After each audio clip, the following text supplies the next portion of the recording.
Olha só, mudando de pato pra ganso, vamos pra nossa exclusiva do portal Léo Dias. Olha só, a gente tem falado aqui, o Léo fala bastante também sobre a série Tremembé, que tá um arraso, tá bombando. Eu tô assistindo, tô gostando muito. Caramba, inevitavelmente, os personagens ali acabam despertando o interesse do público, né? E uma situação em especial tem dado muito o que falar, que é a relação do Christian Cravinhos com o Duda. A Duda, eles se relacionaram lá dentro, eles mostram na série, né? E o Duda resolveu falar abertamente, abrir o jogo, não escondeu nada, muito pelo contrário, tem dado inclusive muitos detalhes sobre esse relacionamento, o que deixou o Christian muito irritado.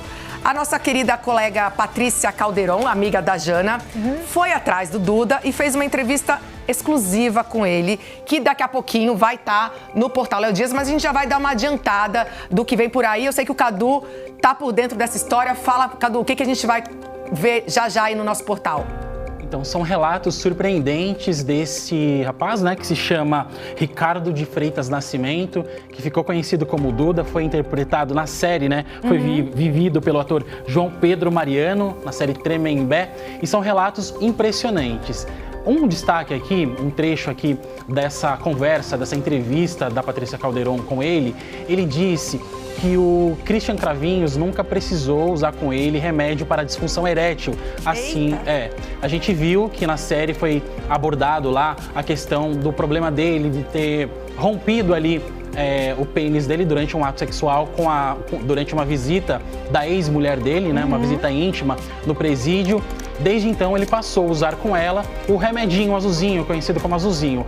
Porém, com ele nunca teve esse problema de disfunção erétil, sempre funcionou muito bem. Então, esse é apenas um trecho dessa baita entrevista que ela fez com o rapaz, com o Ricardo, o nome dele. Ricardo, que é conhecido como Duda, para tudo. Vamos repetir. Peraí. Então, com a esposa, ele precisava do azulzinho. É isso, Cadu? Exatamente, depois do problema do rompimento dele, né? Depois do rompimento. Isso. Mas, depois do rompimento, ele também não precisou de azulzinho com a Duda. Segundo o Duda, ou a Duda, ele nunca precisou fazer uso de remédio para disfunção erétil.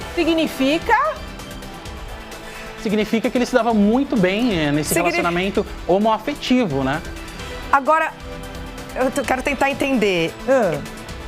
Ele sempre foi gay ou ele se descobriu lá em Tremembé, uma vez que não tinha mulheres lá e por uma questão fisiológica, digamos assim? Porque, assim, o que eu ouvi os áudios do Duda e o que ele deixa bem claro é que, assim, o Christian via ele como uma mulher, porque ele mesmo se diz mais afeminado e tal. Então, assim, meio que ele não se considera homossexual, porque na cabeça dele, naquela situação, o Duda seria a mulher, entendeu? Você entende o que eu quis dizer, Cadu? Você acha que isso é possível? Dentro daquele ambiente que é só aquilo, é como a gente tá quando fala no Big Brother, você só tem aquilo. Então a sua vida é só isso, né? Pelo menos faz sentido? Faz muito sentido. Pelo menos dentro desse contexto, dessa entrevista da Patrícia Calderon, o Duda descreve o Christian como um homem super protetor, como se fosse um Dom Juan. Sempre escrevia cartas românticas para ele, cantava música, vivia momentos assim muito especiais, né, únicos. Durou 9 meses, cerca de 9 meses esse relacionamento. Nesse período eles chegaram a ser separados ali em Tremembé. Mesmo separados, eles continuaram se relacionando. Inclusive, despertou até um pouco de incômodo nos demais detentos. Né? Chegaram a fazer algumas reclamações sobre esse relacionamento deles dois. E aí foi muito interessante que eu ouvi esse áudio e a Patrícia questiona, mas as mulheres têm aquela... Por que vocês não assumiam logo esse relacionamento para vocês poderem ficar juntos, né? Sem ter problema. E ele conta, o Duda diz que na parte masculina, pelo menos, isso não acontece. Ao contrário da ala feminina, que a gente vê até o Sandrão com a Suzane, com a Elise, tendo relações lá tranquilamente, todo mundo sabendo disso. Na ala feminina, era permitido. Não sei por que na masculina não. Não era permitido, não significa que eles não faziam, como o Cadu já deixou bem claro. Então, eles faziam na lavanderia, eles faziam na biblioteca, eles davam um jeito de se encontrar e ter relação, segundo Duda contou pra Patrícia Calderon. E não era só uma relação sexual, não, tá? Porque a gente tá falando tudo isso, gente, baseado nos áudios que o Duda fez, que a Patrícia Calderon gravou com o Duda, tá? E ele disse que era um relacionamento de namoro, como namoro. Como se fossem dois adolescentes, era muito intenso. Num trecho aqui do áudio que nós recebemos, da entrevista, ele diz o seguinte: por mais que hoje ele não assuma, sempre foi uma paixão avassaladora. É forte, né? É forte. Pelo menos talvez da parte dele, né? Não sei. Agora, outra coisa curiosa, porque ela pergunta também pra ele se nesse caso, então ele fazia então o papel, a função da mulher. Ele disse que sim, né? Como eu disse, o Christian via ele como uma mulher. Mas eu fiquei me questionando aqui, teve o lance da calcinha? Claro. Ele tinha esse fetiche de colocar uma calcinha? Isso não significa que ele tem um fetiche em ser a mulher também? Posso estar falando besteira, Cadu? Besteira não, mas acho que entra nessa questão do fetiche apenas, né? Você fazer o uso da peça e continuar a sua atividade ali como ativo, digamos assim. Mas é difícil da gente entender. Eu não tenho fetiche de usar um cuecão. Desculpa. Você nunca usou o cuecão?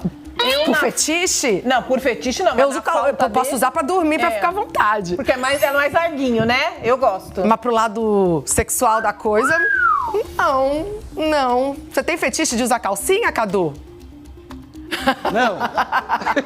Tá, então. Você tem, Adriano, tem fetiche de usar calcinha? Não. Você colocaria a calcinha da sua esposa? Que jeito? Só tiraria a dela. Entendi. Por que não miram no Adriano pra ver a carinha dele, viu, gente? Eu não Chama ele no sei, palco. eu não sei. Fato é, a entrevista vai subir. Vai, no bombástica. portal ainda. É bombástica, mais uma vez, Patrícia arrasando. Tem a história de que esse cidadão tá tentando vender um quadro também, ele parece que é pintor, né, sei lá o quê, e ele tá querendo vender, mas a gente tem que lembrar, artista plástico, mas a gente tem que lembrar que a gente tá falando de um cidadão que cometeu um crime, e um crime muito grave junto com o irmão dele, né?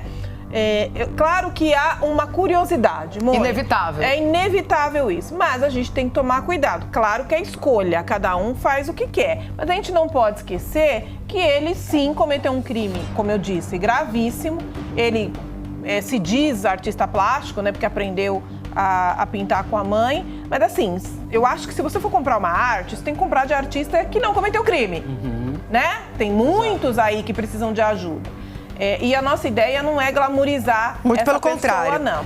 A gente está contando curiosidades que aconteceram na cadeia, no Tremembé, que a gente desconhecia, porque ele ficou muito, parece, perturbado com a revelação de que ele teve uma relação homoafetiva do que ele teria ficado perturbado com o crime que ele cometeu. E que não um tava assassinato brutal, né? E você vê, de fato, ele tá muito mais incomodado com essas declarações do que, de fato, ser retratado como ele é um assassino, né? Ó, pra você ver, pra ele incomoda muito mais ele ser taxado como homossexual, né?